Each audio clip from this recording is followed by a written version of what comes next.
নমস্কার বন্ধুরা, আমি সুপর্ণা। তোমরা সবাই কেমন আছো? সবাই খুব খুব ভালো আছো। আমার চ্যানেলে আর নতুন আরেকটা ব্লগে অনেক অনেক ওয়েলকাম। আজ থেকে যথারীতি আমার সিএমসি জার্নি স্টার্ট। ঘড়িতে 7টা বাজে। আজকে 7:30টায় আমার এমআরও কাউন্টারে রিপোর্টিং রয়েছে। আজকের আমার স্প্লিনের ডক্টর, যে ইনফেকশন ডিপার্টমেন্টের ডক্টর এম জর্জ ভার্গিসের অ্যাপয়েন্টমেন্ট রয়েছে। ওনার উপর অনেকটাই ডিপেন্ড করে আমার সার্জারির। তো ফার্স্ট আমরা ওনাকেই দেখাচ্ছি। অনেকটাই আশা নিয়ে যাচ্ছি উনি ভালো কিছু বলবেন, যাতে সার্জারিটা তাড়াতাড়ি হয়ে যায়। এবার সবটাই কপালের উপর ডিপেন্ড করছে। তো এখন আমি আর গৌতম বেরিয়ে পড়বো সকাল সকাল, যেহেতু এমআরও কাউন্টারে 7:30টার মধ্যে রিপোর্টিং, একটু আগে গিয়ে লাইন দিলে তাড়াতাড়ি হয়ে যায়। আর ডক্টর এম জর্জ ভার্গিস ভীষণ টাইম নিয়ে দেখে, প্রায় এক একটা পেশেন্টকে 1 ঘন্টার উপরে টাইম নিয়ে দেখেন। যদি সবার আগে একটা নাম্বার থাকে তাহলে খুব ভালো। যদি শেষে মানে 2-3 জনের পরে যদি হয়, সেই ক্ষেত্রে যদি উনি কিছু টেস্ট দিয়ে থাকেন তাহলে আজকে আমি আর করাতে পারবো না, আবার কালকের করাতে হবে। আর কাল যেহেতু শনিবার, কালকের হাফ ডে, কালকে সব কতটা কি কমপ্লিট করতে পারবো তা সেটা তো বলতে পারবো না। তাই চেষ্টা করবো আজকে তাড়াতাড়ি ডাক্তার দেখে যদি টেস্ট দেয় সবটা আজকেরই কমপ্লিট করে নেওয়ার। ওপিডি বিল্ডিংয়ের বাইরে প্রায় 70 জনের পেছনে লাইন দিয়ে লম্প ঝম্প করে অ্যাটলিস্ট 2 নম্বরের টোকেন নাম্বারটা পেয়ে গেছি। এখন শুধু ডাক্তারের ক্লিনিকের সামনে বসে অপেক্ষা আর অপেক্ষা। ডাক্তার দেখানো কমপ্লিট হয়ে গেছে সকাল সকাল। এখন চলে এসেছি বাজারে বাজার করতে। গান্ধী রোডে যে বাজারটা রয়েছে, বাবুরাও স্ট্রিটে, সেই বাজারে।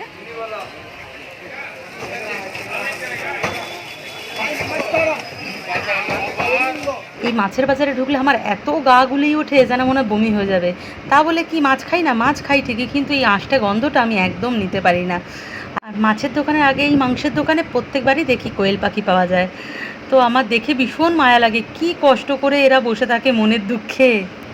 সকাল 9:30 বাজে, কিন্তু গান্ধী রোড এত ফাঁকা, জাস্ট ভাবা যায় না। এবছর বলছি, হ্যাঁ এই বছরে প্রথমেই আসলাম, পুরো কিন্তু গান্ধী রোড ফাঁকা। তো যেটা বলছিলাম, একদম গান্ধী রোড ফাঁকা। বিকালবেলাও মার্কেটে যখন বেরোচ্ছি একদম ফাঁকা, এখন দিনের বেলাও পুরো ফাঁকা। বলে যেহেতু ইলেকশন আছে সেই কারণেও হতে পারে যে এতটা ফাঁকা। আর ডাক্তার কি বললো সেটা আমি গিয়ে পরে বলছি। আর এরা কি করতে চাইছে আমাকে নিয়ে আমি বুঝতেই পারছি না। আমার ট্রিটমেন্ট প্রসিডিওর কী হচ্ছে আমি নিজেও সত্যি বুঝতে পারছি না। এখানে এত ফুল পাওয়া যায়, কোনো ফুল তো তোমাদের গৌতমদা কিনে দেয় না খরচার ভয়ে। ফুলকপি কিনে দিয়েছে, এটা মাছ দিয়ে ঝোল খাবে। এনেছে কাতলা মাছ, ফুলকপি দিয়ে ঝোল খাওয়ার জন্যে। মেয়েকে ঘুম থেকে তুলে এখন যাচ্ছি ঠান্ডা জল নিয়ে আসতে। ঠান্ডা জল দিয়ে আমি আর গৌতম আজকে ছাদ খাবো, তাই তো গৌতম? আচ্ছা, মাছের জল দিয়ে রান্না করবো তুমি তো? আমি আমি অসুস্থ মানুষ, আমাকে দিয়ে তোমাদের গৌতমদা খুব কাজ করাচ্ছে, এখানে এসে খুব কাজ করাচ্ছে। ও, আমি ওটি হয়ে গেলে শুয়ে পড়ে থাকবো বলে এখন থেকে আমাকে সব কাজ করাচ্ছে।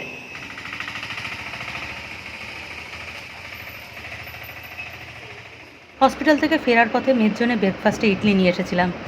এখানে তো মানে সব রকম খাবার খাওয়া যায় না, ইডলিটা বেশ ভালোই লাগে আর ভীষণ হেলদি খাবার। কিরে, ঠিক আছে? হ্যাঁ, বাড়ি থেকেই বলে এসেছে রোজ ইডলি ধোসা খাবে। ধোসা খেতে গেলে যেতে হবে, ইডলি খেলে ঘরে বসে খেতে পারবি। আরেকজন এখানে ছাতুর চাট বানাচ্ছে, কি সব করছে, জল দিয়ে, পেঁয়াজ দিয়ে, লঙ্কা দিয়ে, লেবু দিয়ে। আমি পেঁয়াজ লঙ্কা খাবো না।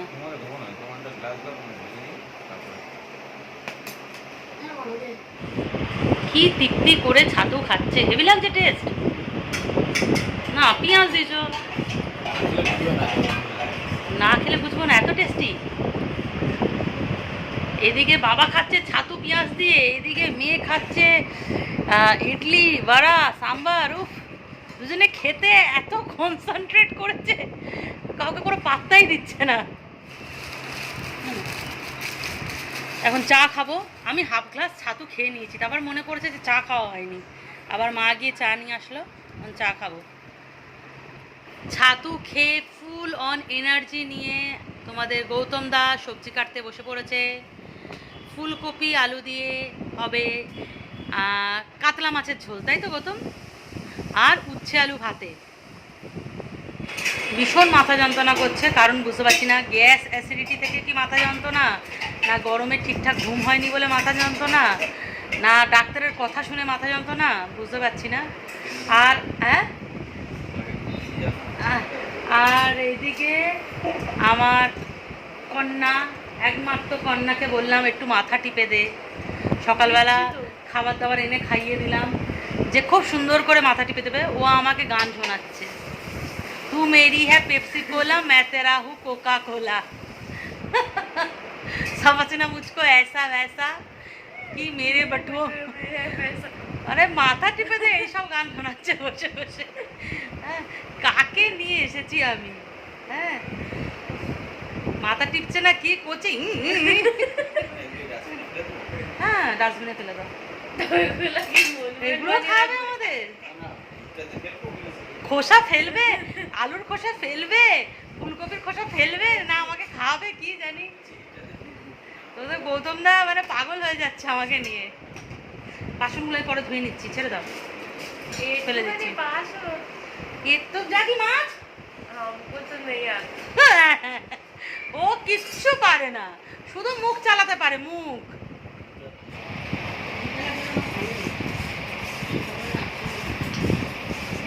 আমি তো শুয়ে পড়েছি, আর একজন শশা খাচ্ছে। মা শশা কেটে দিয়েছে, শশাগুলো যেন সিদ্ধ হয়ে গেছে গরমে, মনে হচ্ছে যেন বয়েল শশা খাচ্ছি, গরমে সব স্টিম হয়ে যাচ্ছে। মা একটু বাজারে গেছিল, ডাব খেয়েছে, ডাব না নারকেলই খেয়েছে। শাঁস এত মোটা হয়ে গেছে, শাঁস এখন খাচ্ছি। আর এই গরমে আমার মায়ের বাজার যাওয়ার অভিজ্ঞতা তোমাদের শেয়ার করছি, দাঁড়াও। আমার মা সকালবেলা গেছিল বাজারে, বাজারে গেছে মঞ্জুলিকার মতো পাগলের অবস্থায় ফিরে এসেছে। মা, আমার কেমন বাজারের অবস্থা মা? মায়ের মাথা কেমন করেছে, মা প্রায় অজ্ঞানের মতো, মঞ্জুলিকার মতো চুলফুল মায়ের খাড়া হয়ে গেছে। বাজার থেকে এসেছে পেঁপে আর নারকেলের শ্বাস নিয়ে মা চলে এসেছে, আর এনেছে উচ্ছে। গৌতম দা এদিকে রান্না বসিয়ে দিয়েছে। মাছ ভাজা কমপ্লিট গৌতম বাবু? ওরে, কপি আলু দিয়ে বললাম যে মাছের ঝোল হবে, এই মাছ টাছ ভেজে রেখে দিয়েছে। কপিগুলো আগে ভেজে নাও, আগে আলু ভেজে নেবে। আজ ডাক্তার কি বলো সেটাই তোমাদের সাথে একটুখানি শেয়ার করবো। তো যথারীতি আজকে আমার এন জর্জ ভার্গিসকেই দেখানোর কথা ছিল, যে নিয়ে আমার স্প্লিনের ট্রিটমেন্ট করছেন। উনি হচ্ছে ইনফেকশন ডিপার্টমেন্টের ডাক্তার। তো প্রথমেই যখন আমি ওনার রুমে গেলাম, যথারীতি উনি ওই কম্পিউটারে দেখছিলেন যে আমার কেস হিস্ট্রি কী কী আছে। তারপর বললো যে কেন এসেছো। তো আমি ডিটেলস বললাম যে এখন আমি হার্নিয়া সার্জারির জন্য এসেছি, যেহেতু আমার স্প্লিনের একটা সমস্যা রয়েছে, তো তার জন্য আগে আপনাকে দেখিয়ে নিচ্ছি, কারণ আমার সার্জিক্যাল ডিপার্টমেন্টের ডাক্তার সেই আপনারই ওপিনিয়ন নেবে, তাই আগে আপনাকে দেখাচ্ছি, তারপর আমি 20 তারিখে সার্জিক্যাল ডিপার্টমেন্টে ডক্টরকে দেখাবো। তো উনি বললেন যে আগে ওটিটা হয়েছে যেটা 2025-এ, তোমার ওভারি রিমুভ করা হয়েছে, তাতে কি তোমার বায়োপসি হয়েছে? তো আমি বললাম কি মানে স্প্লিনের বায়োপসিটা কি ওরা করেছে? তো আমি বললাম না স্যার, ওরা তো কেউ স্প্লিনের বায়োপসি করতে রাজি হয়নি। ইভেন সার্জিক্যাল ডক্টর সুজাতা চেসও একদমই রাজি নয়, বলেছেন যেটা রিস্ক আছে সার্জারির সময় ওনারা স্প্লিনের বায়োপসি করতে পারবেন না। ওনারা রেডিওলজি ডিপার্টমেন্টেও পাঠিয়েছিল আমাকে, কিন্তু তারাও বায়োপসি করতে চায়নি, বললো এটা খুব রিস্ক রয়েছে। তো বলছে হ্যাঁ সে ঠিক আছে, রেডিওলজি ডিপার্টমেন্টের তো একটা প্রেশার রয়েছে, একটা রিস্ক ফ্যাক্টর রয়েছে, কিন্তু যখন ওপেন সার্জারি হয়েছে কেন বায়োপসি করলো না? আমি তখন বললাম স্যার এটা তো আমরা বলতে পারবো না কেন বায়োপসি করেনি বা কি, আপনাদের ডিপার্টমেন্টের নিজেদের মধ্যে যদি কোঅর্ডিনেশন না থাকে সেই ক্ষেত্রে আমরা তো বলতে পারি না। আমরা পেশেন্ট পার্টি, আমরা টাকা দিচ্ছি, যা বলবেন সেভাবে কাজ হবে, আপনাদের উপর ডিপেন্ড করছে আপনারা কি করবেন। তো বলছে না যদি বায়োপসি না হয় তাহলে আমি ট্রিটমেন্ট করবো কী করে? এবার আমি বললাম স্যার আমরা তো রিকোয়েস্ট করছি, আর সমস্তটা আপনারা নিজেরা কোঅর্ডিনেট করে নিচ্ছিলেন, তো সেইখানে আমি কি করে বলবো? আমরা বলছি বায়োপসি করতে, ওনারা যদি না করতে চায় সেক্ষেত্রে তো আমি নিজে বায়োপসি করতে পারি না। তো বলছে তো যদি বায়োপসি না হয় তাহলে ট্রিটমেন্টটা করে কী লাভ, তাহলে এখন ট্রিটমেন্ট এটা বন্ধই থাক, যদি কোনো কিছু কমপ্লিকেশনস আসে দেন তারপর তোমার ট্রিটমেন্টটা হবে, এখন ট্রিটমেন্ট বন্ধই থাক। মানে কী বলবো, কি অদ্ভুত কথাবার্তা। আমি 900 টাকা একটা ভিজিট দিয়ে ডাক্তারের কাছে ওপিনিয়ন নিতে গেছি, উনি এইটুকু কথা বলেই একটা কাগজের মধ্যে কি একটা লিখলো, লিখে চাপা দিয়ে বললো এবার যা করবে সুজাতা চেস করবে, যতক্ষণ না স্প্লিনের কিছু কমপ্লিকেশনস আছে আমি এই ব্যাপারে আর কোনো কথা বলবো না। মানে কি অদ্ভুত ধোঁয়াশার মধ্যে জিজ্ঞাসার চিহ্ন দিয়ে রেখে দিল। এবার আমরা একটা সাধারণ মানুষ, আমরা কি মেডিকেল নিয়ে পড়েছি না মেডিকেল সম্পর্কে জানি?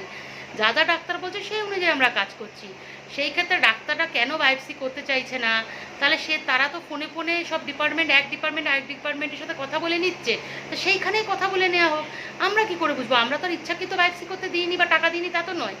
এবার এই ধরনের ব্যাপার, পুরো একটা ধোঁয়াশার মধ্যে রয়েছি। উনি বললেন সার্জারিটা তাহলে সুজাতা চেস্ট যেভাবে করবে করে নেবে, আমার কোনো এতে আর আপত্তি নেই। এবার স্প্লিনের সমস্যা হলে তখন আমি বুঝবো, তখন তুমি এসো, তখন ট্রিটমেন্ট হবে, তার আগে কিন্তু হবে না। বায়োপসি ছাড়া কোনো ট্রিটমেন্ট হয় না। মানে আমি এমন একটা জায়গায় পড়ে আছি, সার্জিক্যাল ডিপার্টমেন্টের লোকেরা, রেডিওলজি ডিপার্টমেন্টের লোকেরা আমার স্প্লিনের কোনো বায়োপসি করতে চাইছে না, এদিকে আমার স্প্লিনের ডাক্তার বায়োপসি ছাড়া আমার ট্রিটমেন্ট করতে চাইছে না। আমি কি করব মাঝখানে, আমি বুঝতেই পারছি না।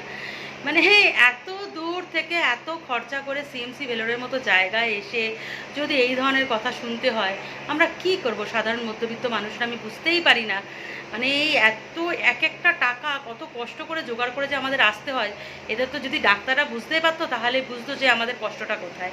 তো যাই হোক, এখন অপেক্ষা করছি যে কবে সার্জিক্যাল ডিপার্টমেন্টের ডাক্তারকে দেখাবো, মানে সোমবারই দেখাবো 20 তারিখ। আর তো উনি তারপর কি ডিসিশান নেবে সম্পূর্ণ ওনার উপর ডিপেন্ড করছে, উনি কি করবে, সার্জারিটা করবে কি করবে না। মানে আমরা একদম আর ভালো লাগছে না ব্যাপারটা। এই 2024 থেকে একটা হার্নিয়া সার্জারি নিয়ে যে এতবার আমার দৌড়াদৌড়ি করতে হচ্ছে, সামান্য একটা হার্নিয়া সার্জারি করতে গিয়ে ওরা যে কি করতে চাইছে আমি বুঝতে পারছি না। আমি সবথেকে বড় কথা, নিজেদের মধ্যে ডিপার্টমেন্ট, এক একটা ডিপার্টমেন্ট আরেকটা ডিপার্টমেন্টের সাথে কথাই বলতে চায় না, কেন কি জানি। আগেরবারে আমার যেটা হয়েছিল, আমার গাইনো ডিপার্টমেন্ট বারবার বলেছিল দুটো সার্জারি একসাথে করে নিতে, কিন্তু আমার সার্জিক্যাল ডিপার্টমেন্ট করতে চায়নি। না, ও করবেই না গাইনো ডিপার্টমেন্টের ওইখানে গিয়ে। কি অদ্ভুত করে নিলে কি হয়, একটু সামান্য টাকা তো আমাদেরও কম লাগলে আমাদেরও তো ভালো, জানি না। এখন এই এই একটা মানে কি এরম একটা পরিস্থিতিতে হসপিটাল থেকে আমরা আসলাম। এখন সবটাই আমাদের কাছে আবার সেই জগা খিচুড়ি হয়ে আছে। দেখা যাক এবারও গিট খুলতে পারি কি না, এবার সার্জারিটা হয় কি না, সবটাই ধোঁয়াশার মধ্যে। তোমাদের সাথে কথা বলতে বলতে দুপুরের রান্না কমপ্লিট করে ফেলেছে তোমাদের গৌতমদা। আর এই আমের আচারটা কলকাতা থেকে এনেছি, উচ্ছে আলু ভাতে আর মাছের ঝোল ফুলকপি দিয়ে।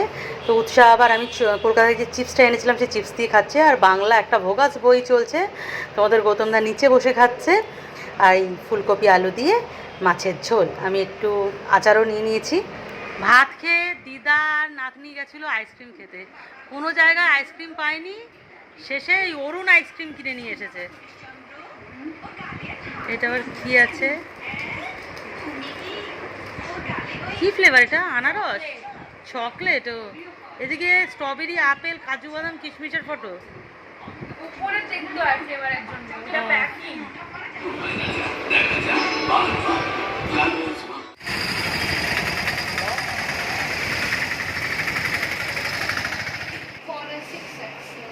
একটুখানি বিকালবেলা বাইরে গেছিলাম, বাইরে কি গরম, কি অস্বস্তি লাগছে। গেছিলাম আরও বিশেষ করে আজকে সকালবেলা যখন রাম মন্দিরের সামনে দিয়ে যাচ্ছিলাম, ঠাকুরমশাই বললো যে আজকে অমাবস্যার পূজা আছে, যেহেতু আমি আগেরবার বলেছিলাম অপারেশন ঠিকঠাক হয়ে গেলে পূজা দেব, তো বলেছিল যে মন্দিরের আজকের যে মালা সব মালা কিনে দেওয়ার জন্যে, কিন্তু তখন আমাদের এত তাড়াহুড়ো ছিল যে আমরা চলে গেছিলাম। এখন বিকালে গিয়ে গতকাল পূজার সমস্ত মালার টাকা দিয়ে আসলাম, যাতে গতকাল পূজাটা হয়ে যায়। এবং আমাদেরও বললো কালকে সকাল 7:30 থেকে 8টার মধ্যে একবার যেতে। তো ওইদিকে দিয়ে তারপর একটু চারিদিক ঘুরলাম। মারাত্মক গরম বলার মতো নয়। সন্ধ্যাবেলা খাওয়ার জন্য বয়েল ভুট্টা টুকিটাকি ভাজাভুচি নিয়ে এসেছিলাম, আর বয়েল ভুট্টা খেতে তো আমার উৎসাহ ভীষণ ভালোবাসে। রাতের খাবার বানানো আছে। তো ব্লগটা এখানেই এন্ড করছি। সবাই ভালো থেকো, সুস্থ থেকো।